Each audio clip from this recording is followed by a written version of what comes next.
There's this ongoing conversation, sometimes exhausting, sometimes boring, sometimes compelling, about what is jazz. And I have, for the most part, avoided this conversation, although sometimes I found myself squarely in the middle of it. But one thing that does seem clear to me is that beyond any labels or musical criteria, there's a whole interpersonal aspect to it, a community layer, like a family, kind of. It's even tribal in some ways. Once you find yourself arguing about what it is or isn't, you're probably already in pretty deep.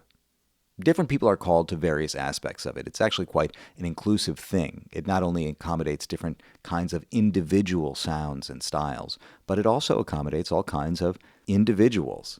Both the economy and the ecology of jazz are made up of a small group of people, fellow travelers who keep bumping into one another along the road. I was reminded of this with a recent experience I had related to a new film called Köln 75. Welcome to The Third Story. I'm Leo Sidran. It started maybe 10 days ago when I got an email from Lee Mergner, who wanted to let me know about this new film called Köln 75 that tells the story, the incredible story, behind Keith Jarrett's Köln Concert, an album of improvised solo piano that was recorded at the Cologne Opera House 50 years ago in 1975. I trust Lee. I worked with him when he was the editorial director at WBGO, but I knew him long before that because he was the editor of Jazz Times for years and he organized all kinds of events and conferences. And among other things, he has an interest not only in jazz, but in Jewish stuff too, Jewish jazz. My dad has also devoted a big part of his own career to Jewish stuff. And Lee used to put out these annual Hanukkah CDs that would include cuts from my dad's Life's a Lesson album of Hebrew liturgical music played by Jewish jazz musicians. Anyway, a few days later I got another email, this time from the singer Janice Siegel. Janice and I have known each other for a long time too. I knew her from when I was a little boy, actually, when she was running in the same circles as my dad, hanging out with people like Richie Cole. And she has remained a good friend. It's one of those wonderful things where your mentors become your friends and they welcome you to have a seat at the table. They make you feel like you're part of the tribe. Janice was an adult figure in my life who eventually became a collaborator.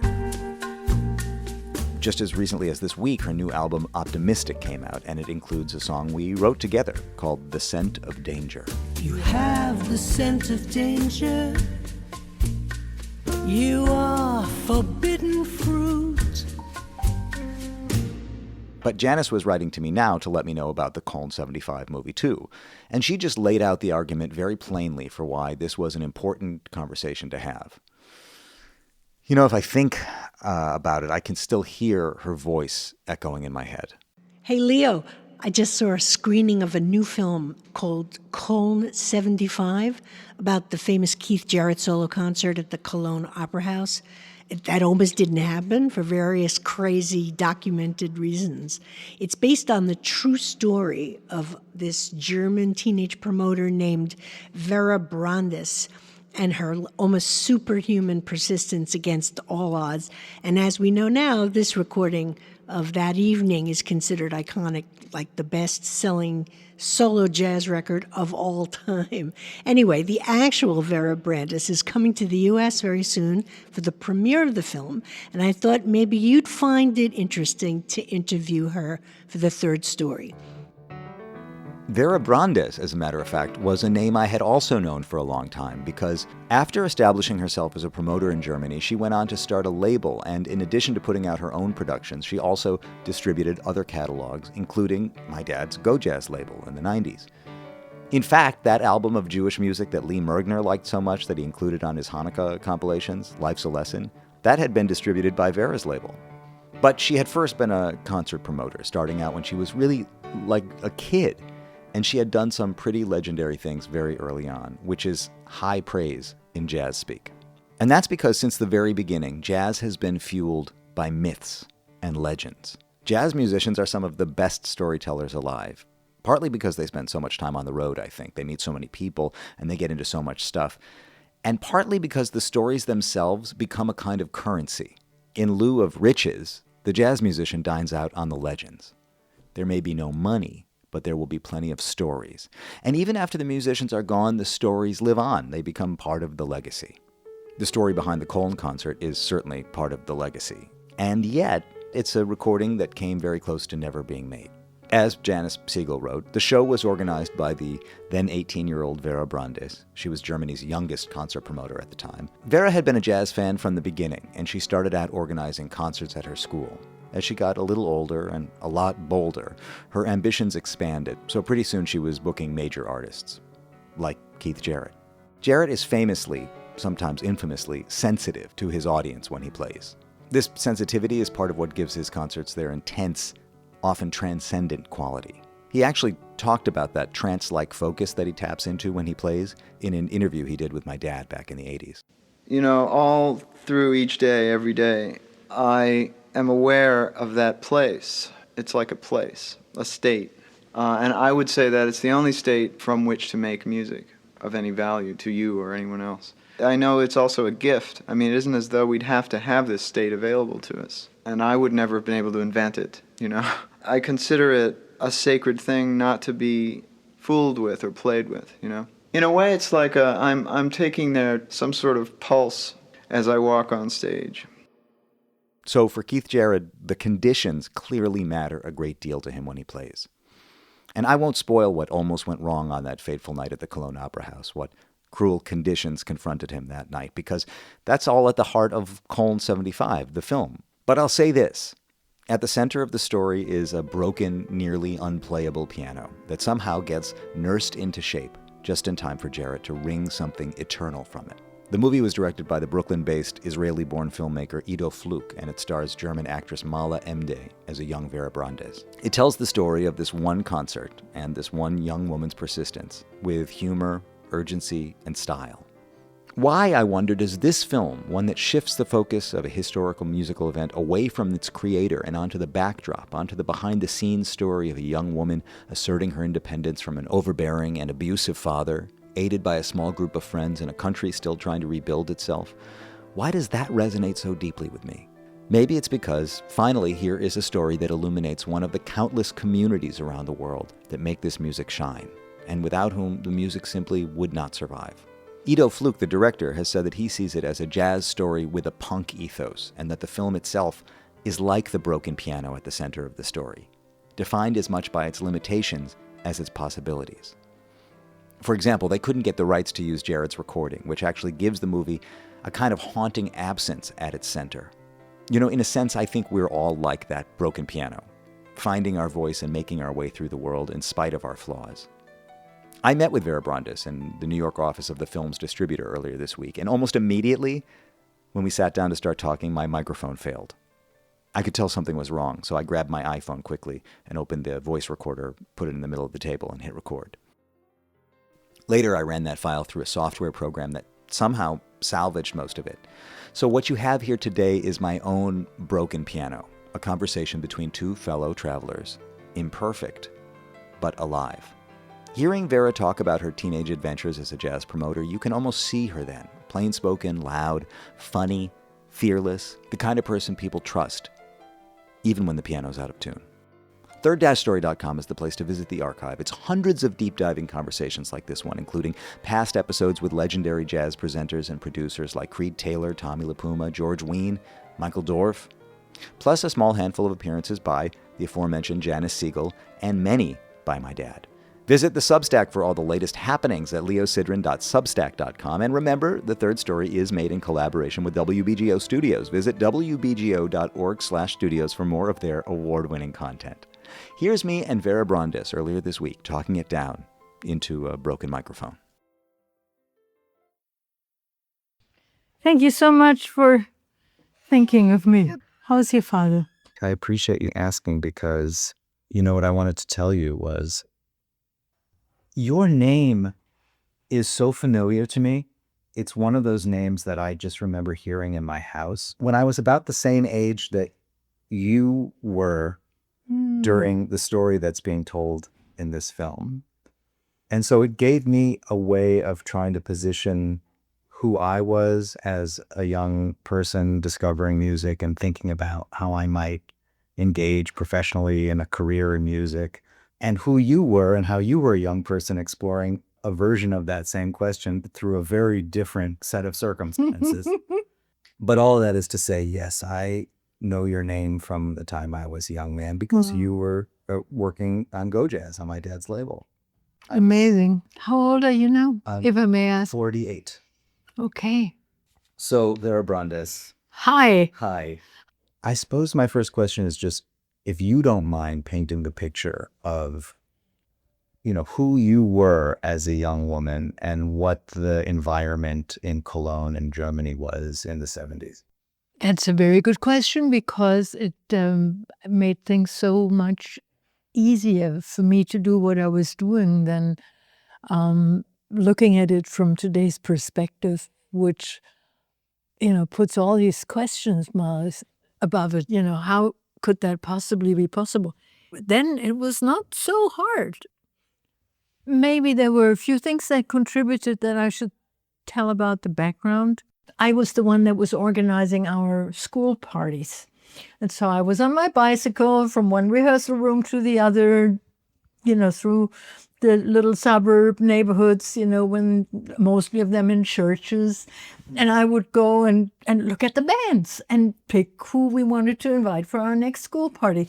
So kind of I grew up as a promoter, let's put it that way, from that perspective.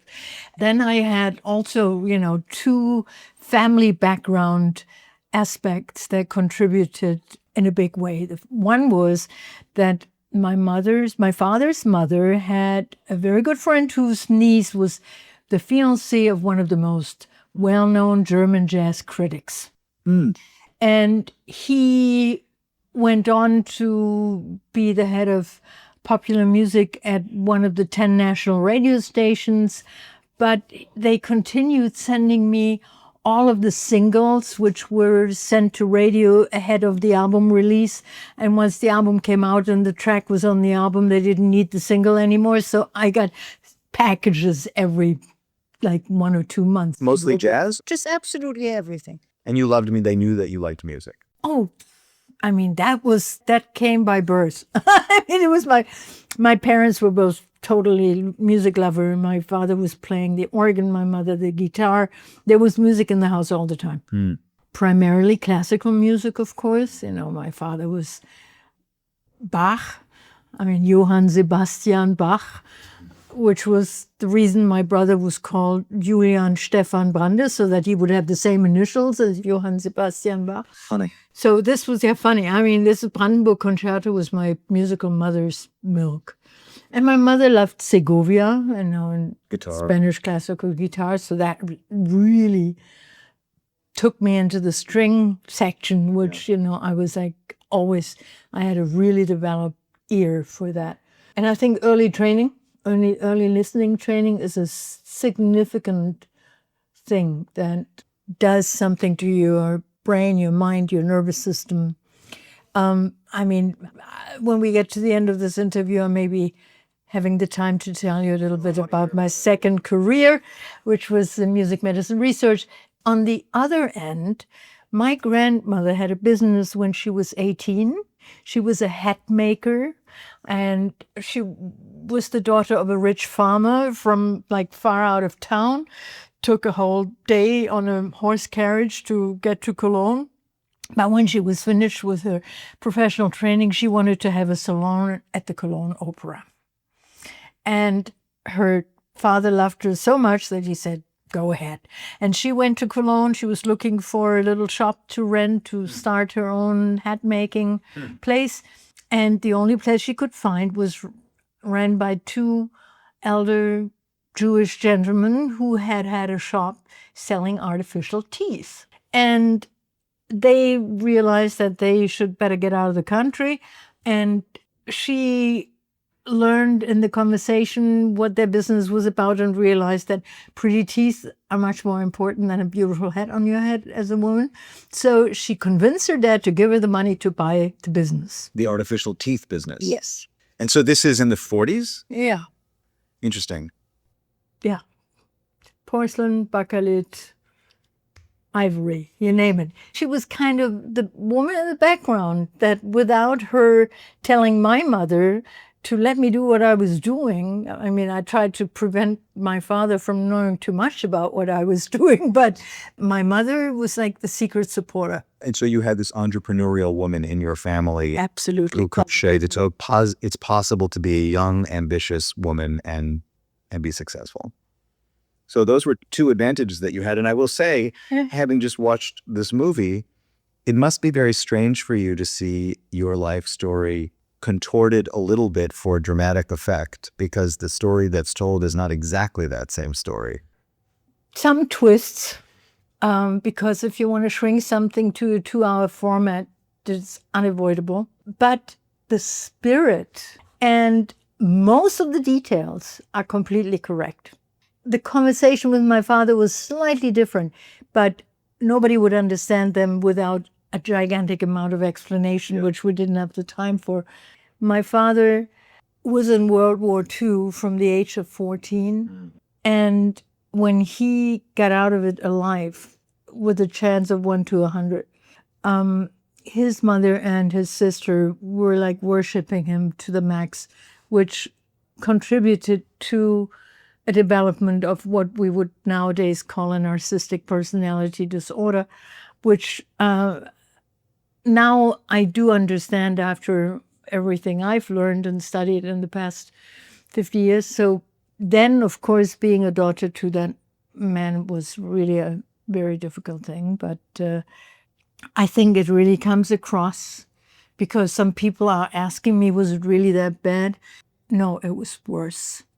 It was really worse. Because in the film, we should say that he is not supportive. Yeah. He is insistent that you be serious and stop with all of this nonsense of music and running around. He wants you to study. And he's also verbally and in one moment physically abusive to you. Yeah. That was the case, but it was much worse. It was much worse because he was a dentist and he was using the fact that he, of course, not every week and every month, but, in certain intervals, got complete control over me physically with the justification of a medical intervention, which is a form of torture that, he apologized for that much later. He realized that he should have never done what he did to me. His relationship to physical violence, was of course influenced by him being 16 years old when he was on the East Front, seeing people die left and right, and him having this terrible injuries that, were hard to even hope to survive. And when I was 3 months old, he agreed to me being operated on without anesthesia. So his relationship to violence was, from our perspective now, today, of course, completely incomprehensible. But do you think that you have a lived trauma of that surgery without anesthesia? Oh my gosh! Through my entire childhood, I would say I had an intense, severe anxiety disorder, and it took a lot of work. Yeah. To understand what was going on and what it made and what it did, and to overcome it. Nothing happens without a reason. I would not go so far to say thank you for it, but having to deal with my father and my brother, who was very much like him, prepared me for dealing with very complicated personalities.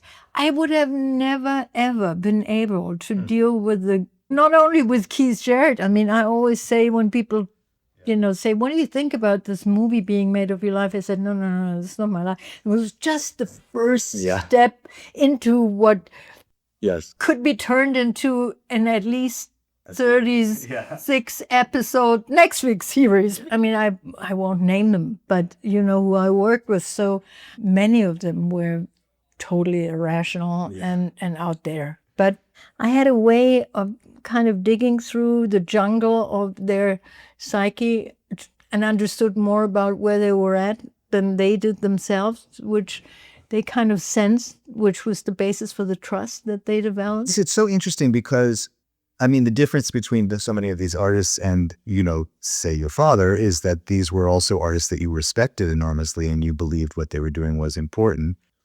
But isn't it incredible that you found a way to channel your familiarity with those types of people into something productive? Because I could also see a version of the story where you would say, I don't want to go near, especially narcissistic men. And instead you sort of went straight towards it. Likewise, when you say you had an anxiety disorder, I mean, I don't doubt it. And on the other hand, by the time you're a teenager, you seem to do something that seems fearless and that somebody who is anxious wouldn't do. No, but this was the counterplay of it because, I just didn't want to allow any of the things that had happened to me to become who I wanted to become. And I had, these very strong women and my musical heroes, like American and German heroes, were these independent voices that certainly, if you'd lived through what I lived through, you knew that none of them, had like an easy life. And just looking at them made me kind of believe that. I also had one amazing luck. When my mother had given birth to me, she was also a businesswoman and she really didn't have a time to take care of her child. And I was thrown into the arm of a nurse, which the one she hired was 18 when I arrived, but she got sick. And so her mother sent the next younger sister, which was 14. So I had a 14-year-old girl, which didn't have any other job in the first 4 years of my life, but playing with me. And that, I think, contributed the most to this amazing resilience. If that is something that you experience in this early phase of your life, there's just nothing that can destroy you. Wow, my daughter is 14. The idea that she would be charged with taking care of somebody full-time is really astounding. And it does show that we're living in a different world, as you say. Oh, absolutely. All of the questions that we would have today about how would you do something like this. I mean, it also shows, I was thinking about this, like the idea that in the film, the Keith Jarrett character is on tour, and he kind of vaguely has a sense of where he's going next, but not really until this show's over. And where to now? Oh, now we go to Cologne, and we're going to drive all night in this little car, and that's what it was. And there was more distance and separation and isolation and trust on some level too. You just had to sort of believe that the gig was going to be there when you got there, and Absolutely. So how did you? I understand you organized the parties and that you were doing it. So, but what were the first steps that you did? You heard Ronnie Scott playing in an ice cream parlor. Is that true? The ice cream parlor part is also a very important part of it. That is like kind of not really coming across as in the film as being as big as it is, because Campi was not just an ice cream parlor. That was an institution. And the guy that ran it, Gigi Campi, was the producer of the Kenny Clark Francis Boulogne Big Band. And he was the organizer of the Cologne Jazz Festival, the Week of Jazz in Action. And he was an architect by training, a political activist, and his parents were like first-generation Italians that came to Cologne and started this ice cream parlor at the most elegant shopping street of Cologne, just a few steps away from the Cologne radio station, which is the biggest national radio station in Germany, WDR, just as big as BBC, from the amount of people working there. So every person of some status that came through Cologne had his or her espresso at the counter of Gigi Campi. I see. So you would have Romy Schneider, famous authors like Heinrich Böll, like Nobel Prize in literature, politicians, famous visual artists. Maria Callas was standing there one day, so, and my father went there to play on the first floor. They had like what normal people would be sitting, having their ice cream, drinking their coffee. And they had chess boards, and my father was a chess player. So on Wednesday afternoon, when his dental office was closed, he would go there. And I was a little girl on his hands having my Primavera coffee ice cream with slices of oranges and whipped cream. And so I grew up in that environment. And when I was young and I did what everybody does in school, you kind of sometimes do not go there, but you take the bus and go into the city. I would go to Campi. So it was a very familiar place for you. It was a place where you felt comfortable, very comfortable, to say what you wanted to say and be who you wanted to be. And yes, but I didn't meet Ronnie there. I met Ronnie when he was announcing the concerts of the Berlin Jazz Festival. Because he was famous for telling jokes. He would went at his club. He would always get up and tell jokes, and that was what he loved doing. Absolutely, he was also an actor. So in '72, when the first festival, the Jazz Fest, first time I was allowed to go with my friends to the Berlin Jazz Festival, I had backstage passes, first row seats. And here was Ronnie making his announcements. And because I was always backstage, I met everybody.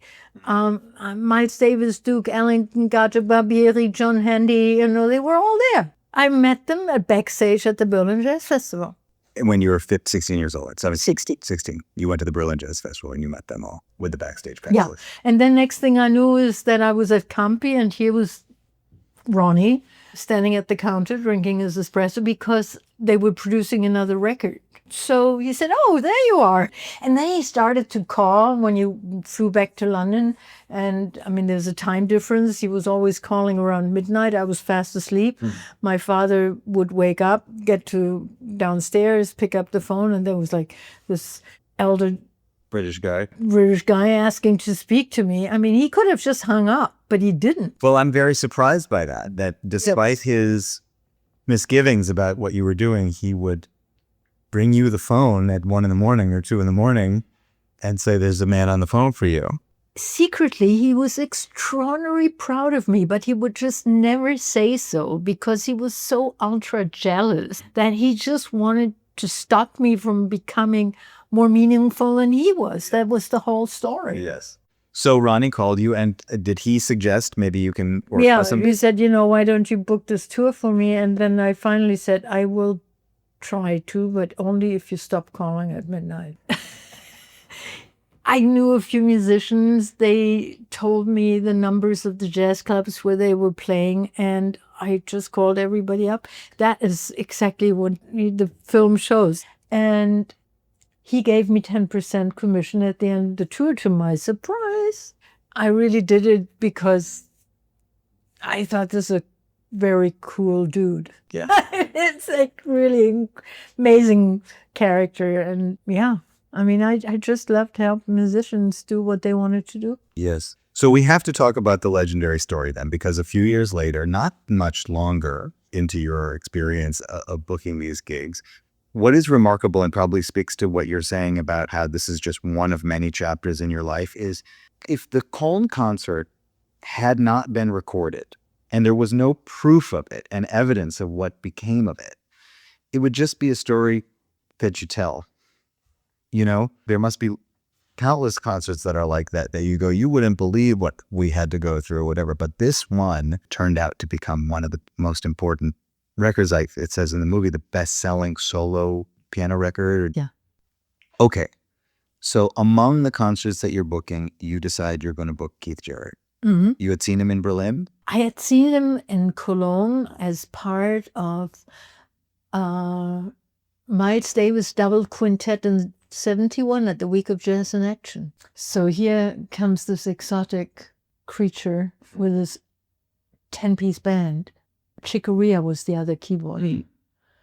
And wow, I mean, he just played everybody to the wall.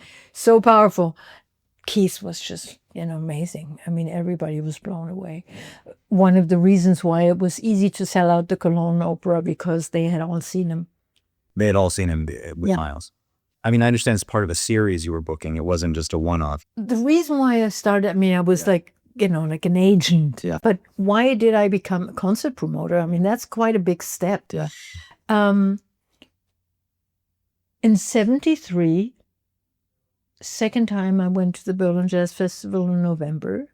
Weather Report's legendary album, Heavy Weather, had just been released with a solo of Ralph Towner on it. So everybody knew about this guy who was then 32. ECM made him 23 because he looked much younger, and they wanted to tell the story about this very young, talented American 12-string guitar player.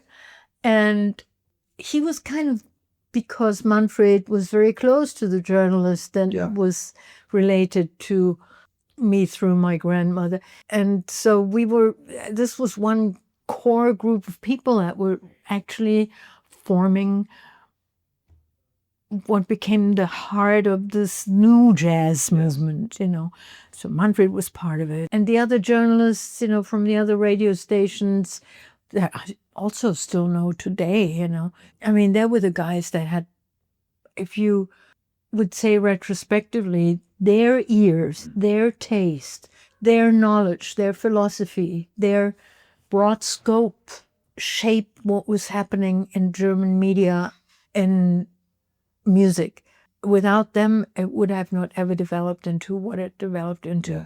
Because this was the birth of such an explosion that was happening artistically, including the American minimalists that influenced the German pop scene. Bands that we all know of, Kraftwerk, Can, Neu, they would all not be there without Maurizio Kagel, Philip Glass, Terry Riley.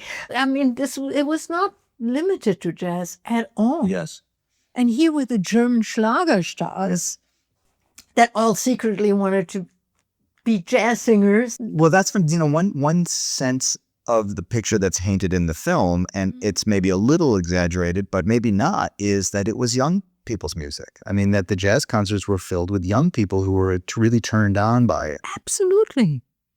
And that it was sexy and that it was exciting. And I mean, that was what we would be doing in the afternoon after school. We would listen to George Benson and Return to Forever, and John McLaughlin was the biggest guitar player on the planet for us. So, yeah. Okay, so as you say, you make the leap from being an agent to being a promoter, which means you have to rent the venue, you have to... Yeah, it happened because I spoke to Gigi Campi's partner, who was like the organizer of the events. He said, like half a year before the gig, he said, yes, fabulous, great idea, I'll do it. 6 weeks before it was supposed to happen, he hadn't returned the contract. He didn't return phone calls. This specifically the Keith concert?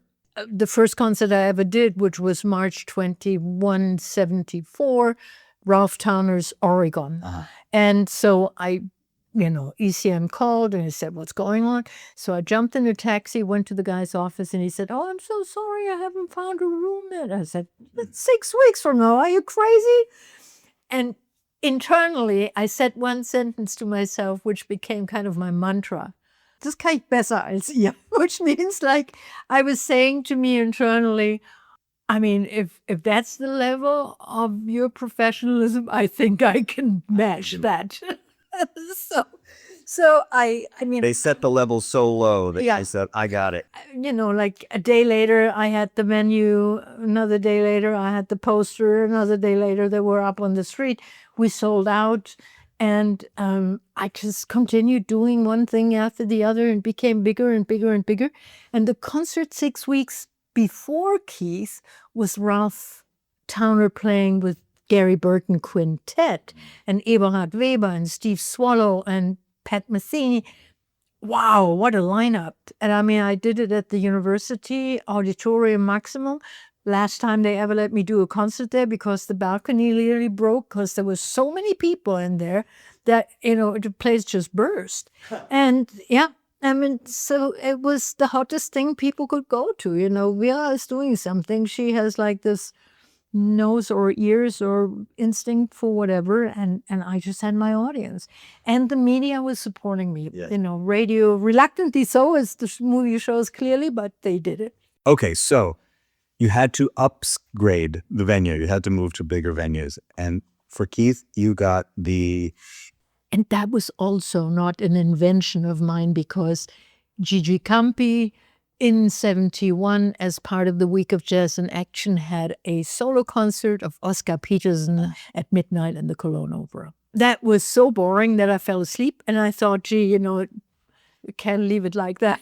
Somebody else has to play that hall at that time of the day and really rock that audience. And so this was the idea to put, when the idea came up to do a solo concert, there was no question where. It was crystal clear. Cologne Opera, nowhere else. Yes. The story that I had heard, and it's told in the film, is that, and of course, of all the piano players that this could happen to, the fact that it's Keith Jarrett is unbelievable, that there was something wrong with the piano, that it was almost not a playable piano. It was not playable. It was just a piece of wood that would serve as decoration at that point in time. The story was that Manfred Eicher, like maybe 6 weeks prior to the concert, we were both at Onkel Pö's in Hamburg. The day before, we were in Hanover at the Jazz Festival. It was the same band I just described, with Gary Burton Quintet, with all these special guests that were playing at the festival and then at Onkel Pö's in Hamburg. And he had heard from Richie Beirach, who played as part of Lookout Farm, David Liebman's band, in September in Cologne, that he was saying this was the best piano he ever played on. And so Manfred said, can Keith play on that piano? And I went home and I called the Cologne Opera, the administration director, and I said, I just spoke to the director of the public university where I did a concert in September, and he does not have anything going on. He will allow me to rent their Bösendorfer for Keith Jarrett to play on, because that is what he would really like to do. And the guy says, oh, you do not need to go that far, because the city government bought 2 Bösendorfers, equal instruments, at the very same time. We have the other one. I said, oh, wow, that's fantastic. So when the guys that were instructed to bring the Bösendorfer to the stage arrived on Friday afternoon, after 3 o'clock, which is when the whole staff of administration goes in the weekend, and the people that are running the opera at night arrive only at 6 o'clock. So this 3 hours, nobody is there. And these guys were told, bring the piano to the stage. The only thing they knew was we're looking for a Bösendorfer. What nobody had told them, and also the director of administration of the Cologne Opera wasn't told and had no clue about, Lulu, the opera that was going on in that season, is a score without a grand piano. And so they had put their Bösendorfer into the underground tunnel that served as the emergency exit for both the Cologne Opera and the theater, which were built back to back. And they were sealed off with these gigantic self-closing metal doors. Of course. And in between, there was constant humidity and constant temperature. Bösendorfer had told the guys that were in charge of the instruments is the ideal place to store that piano if it's not used for a season or a longer stretch of months. And so nobody was there to tell the guys, this is where the Bösendorfer is that you're looking for. So they looked everywhere. And they found that instrument, which had been brought from 30 years earlier, and they thought, oh, that's the Bösendorfer, so we put it on stage. We get there, and it is pitch dark. The only light were the green emergency lights on the emergency exits. We needed a torch to look at that piano. And of course, Manfred and Keith immediately realized that it was a lot shorter than it should have been. I at first didn't understand what was going on. They, then opened the piano and realized, oh my gosh, the black notes in the middle are sticking. The pedals aren't working. The upper and the lower octave, the white notes don't come back up, so unplayable. And I crystal clear understood this, requires some immediate action on my side. And I found an office with phone and a phone book, and I called everybody on the planet. Finally, This is Friday afternoon. Friday afternoon, it was raining, on the verge of snowing. 6 o'clock, finally, I get on the phone because he was the father of a girl that I went to school with, and so I was able to find out their private number, the director of the public university who had originally offered his instrument. This is the piano that in the film we are starting to roll out when the tuner arrives and says, "Are you completely out of your mind?" Can't roll this down the street. And Bösendorfer has to rest for at least 48 hours after transportation before you can tune it again. This will be nothing more than a bunch of wood that you can put in the stove, because it's such a delicate instrument that you do this to him. Not only cannot anybody play on it tonight, nobody will ever be able to play on this instrument. So he asked me, "Do you happen to have a bank account with 40,000 German marks that you do not need urgently for something else, because that's what you're going to need?" So I think the secret heroes of the gig are the piano tuner and his son, who we, of course, were looking for in the making of the movie. Both of them are not amongst us any longer, unfortunately, because I would have really loved to give them the Bundesverdienstkreuz am Band, which is like the country's highest. Did they go on to be able to proudly boast about their participation in? Were they proud of what happened? Did they? Yes, but they were just ultra professional. This is what, we do it. Somebody came to me at the Cologne premiere of the film and said, "There's one aspect you seem to have forgotten." And I sure did. The concert did not start until half an hour after midnight. So the audience was waiting for an hour and a half for Keith to start. Sitting in the room waiting for him to start. Okay, so Keith, once you got the piano in shape that it was playable, did he agree to play it? He said, "Okay, I'll do it." No, it was that he agreed to play on the promise that they made to him that they would be able to repair it. But that is something I did not know about, that they had a conversation. I knew he was about to leave, and I saw from the window of the office where I was trying to get another instrument, I saw that my brother with my father's car was about to drive him away. And I ran down the stairs and just threw a look at my brother and said, "Don't move." And I opened the door of the side of the car where he was sitting, and I had a very brief and sweet conversation, thinking he's gone, he's not going to play, this is the end. And I just begged him to play. I said, "Keith, if you don't play tonight, I'm going to be truly fucked. And I know you're going to be truly fucked too."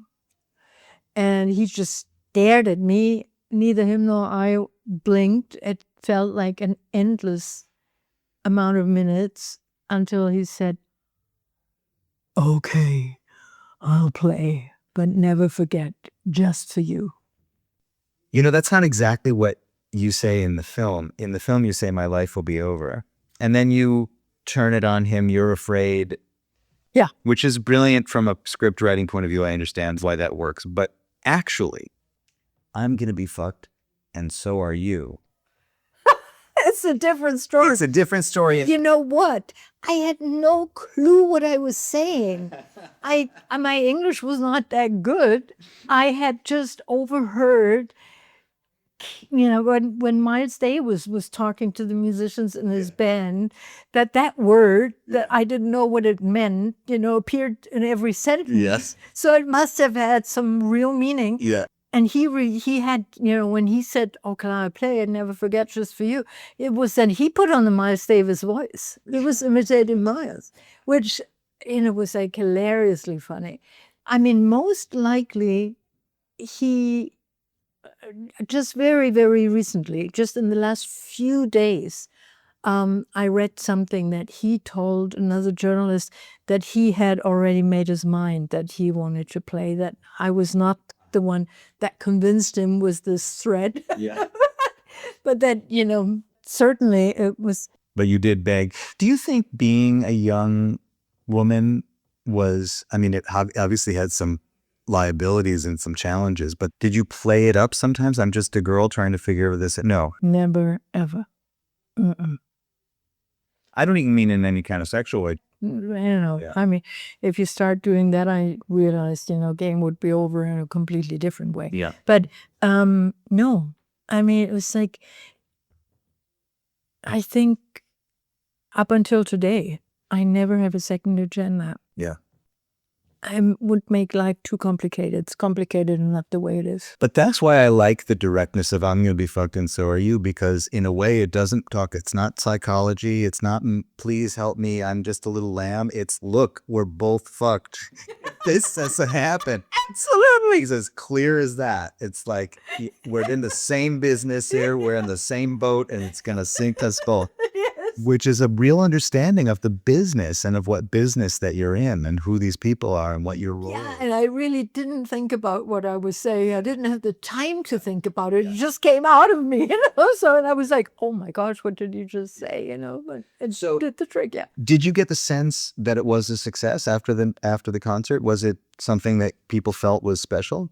There's one thing that I've learned, and I had already learned that very early on in the game.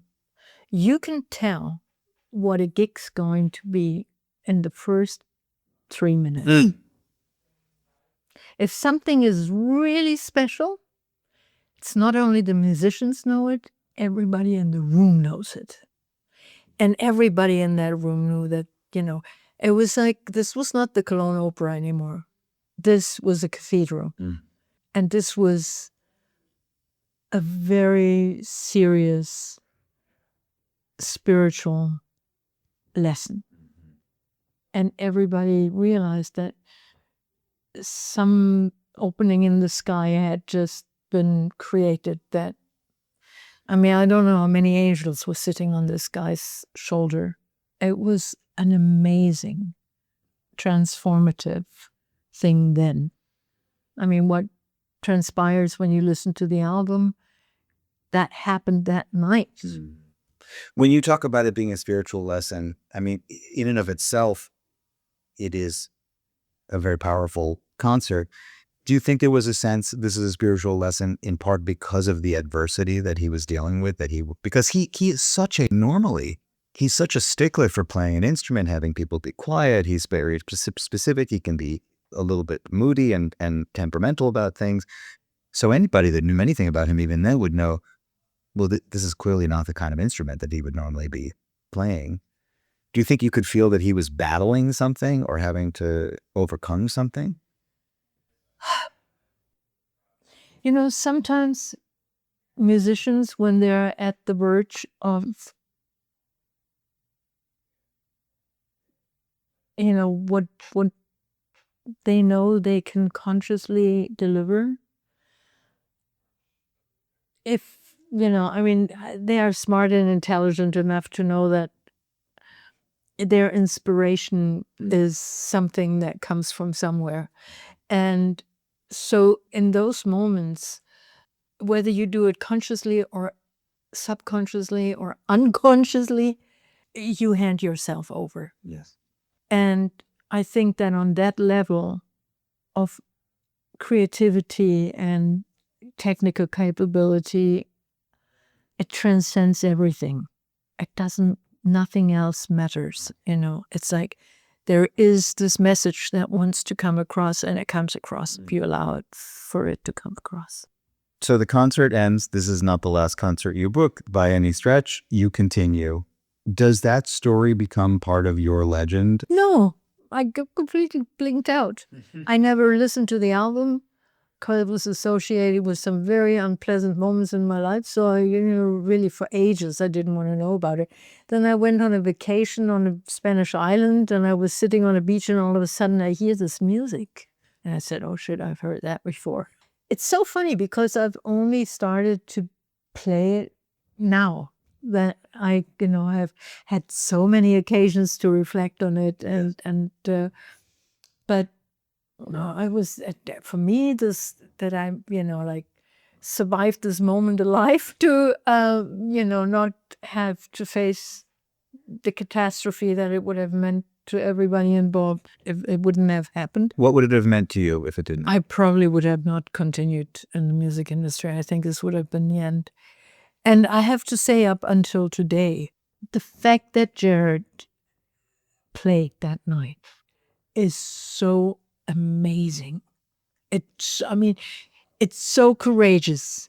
It's really such an act of courage that, it's like jumping from a 10-meter board into a swimming pool without knowing whether there's water there. And he did it.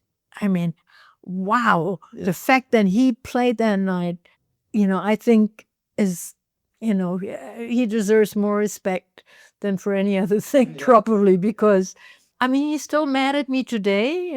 I think he still thinks that if he would have had the piano he wanted, he would have done something even much bigger and more significant and artistically meaningful and, whatever. You say you didn't listen to it in part because it was associated with a hard time in your life, because it really was that moment of conflict with your father where you were either going to continue or not continue. Is that what you refer to when you say it was such a mixture of emotions. I felt so guilty.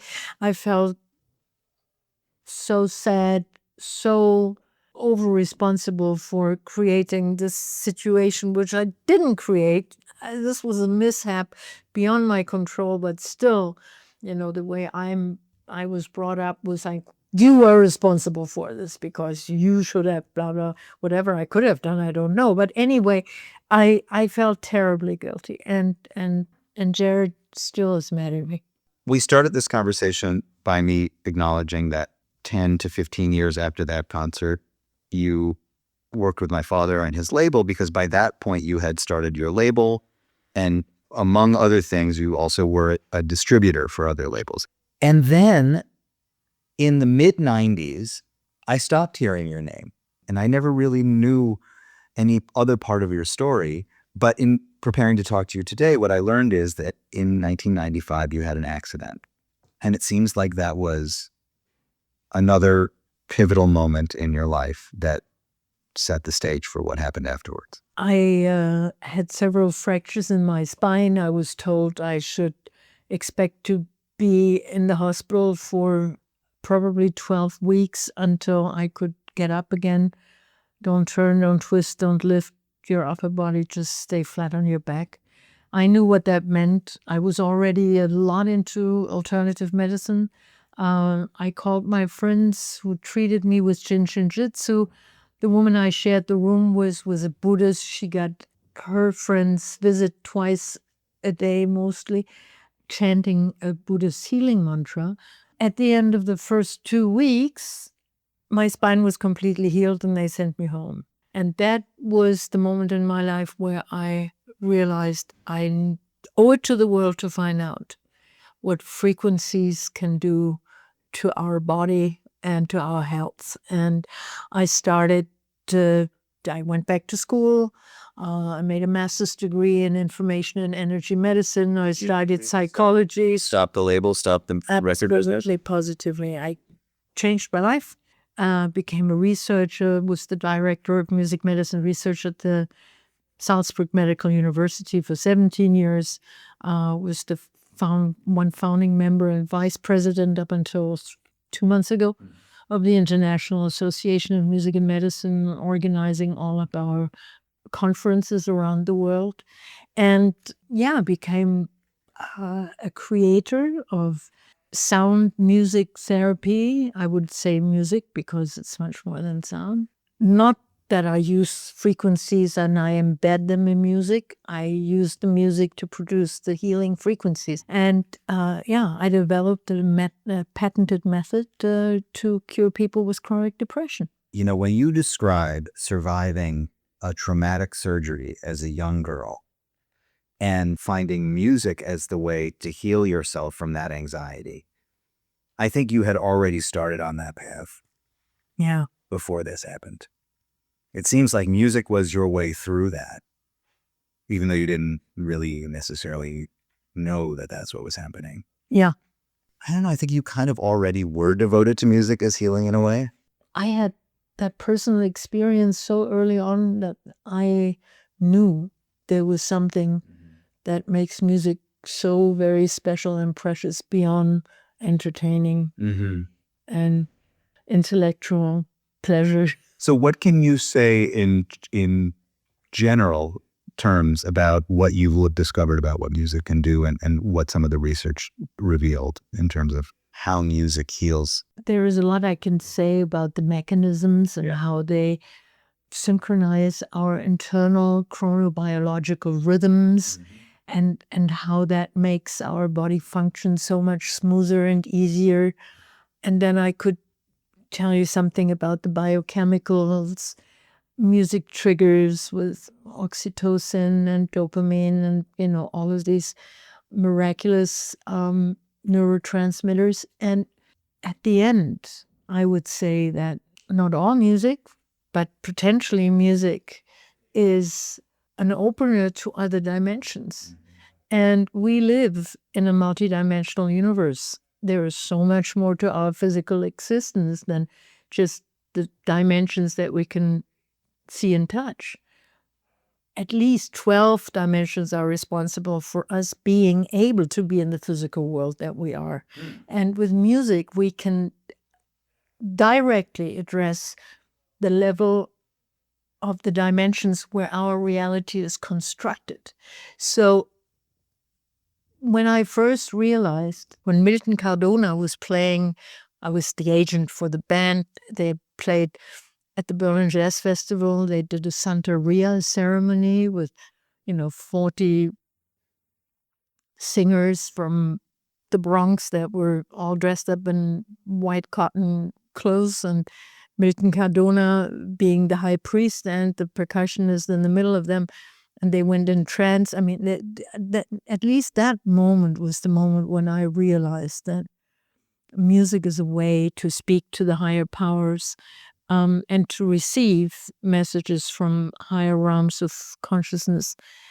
And that is why music is such an essential thing for our species and our civilization, and can do so much more than we think it can. I remember in an interview, I think that my dad did with Sonny Rollins years ago, and Sonny said this on other occasions too. He said, this music can heal the planet. This music can save humanity. And I thought at the time, this is so exaggerated. What an exaggeration. But over time, when you have these conversations, you think, well, so what has to happen in order for us to pinpoint? Because music is easy for all of us we all have music in our life on some level, but not all music is doing this to us. Some music maybe because it's made with more commercial intentions or because of the way it's sold and marketed, and not all music gets you there. We are on our way to a very political discussion here. Okay.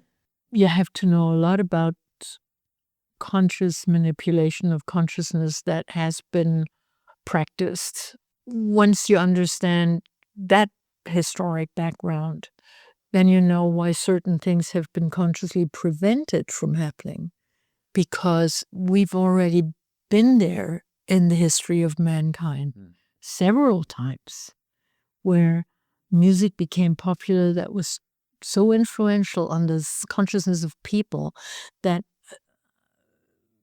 the establishment didn't like what was going on and did everything they could to prevent that from happening. So sometimes I think and maybe this is an American position or a more cynical commercial position, it's just some things are easier to sell.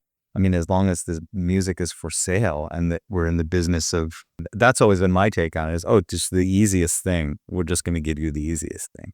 The look that you're giving me is one that says that maybe there's something else going on. absolutely. Talking to you about the 70s and the jazz business, I could tell that that was a comfortable space for you. You operated natively there, Did you stay in touch with that community? Did you keep tabs on the jazz world? Did you walk away from it? Do you miss it? A few friends have stayed friends and will be friends forever. Unfortunately, some of them have already died. Mm-hmm. But internally, I've never went away from anything. It's still what keeps me alive and what keeps me motivated and what keeps me fascinated. What is it like for you now at this stage, having gone through all of this evolution, to be revisiting this part of your life, this story that's so early in your life? Well, it's now associated with having met Ido Fluk, who wrote this fantastic script, with having met and worked with the whole crew and with Sol Bondi and his partner Fred Burle from 1-2 Films in Germany, which is now the hottest place, the hottest production company for innovative movies in Germany.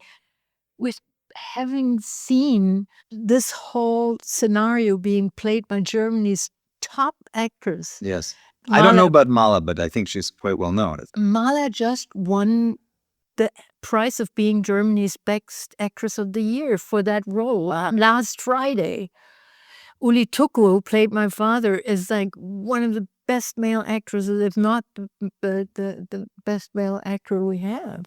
And all the rest of the cast is just, what an honor. My goodness. I can only say that the fact that they loved the story so much and what they brought to it and how much, how well they performed, this is an amazing thing to happen. I mean, this is just a dream. Are you going to become a little famous in Germany now? Is your name becoming more? I'm a household name now. Definitely. Really? Absolutely. The media has gone crazy. We were on the 8 o'clock TV news on every major television channel, and I've done so many interviews, radio and press. And now it's going to come out on national television. So, I mean, It's a big thing. Absolutely. Well, I am so pleased to get to talk to you about this and to sit across the table from you for this hour. Thank you very much. It was a great conversation. There she was, my friends, Vera Brandes. I really loved that talk. I'll be back in your headspace again before you know it with another deep dive. Until then, I'll talk to you soon. This has been a WBGO Studios production. To learn more about WBGO Studios' award-winning podcasts, special concerts, live streams, and more, visit wbgo.org/studios.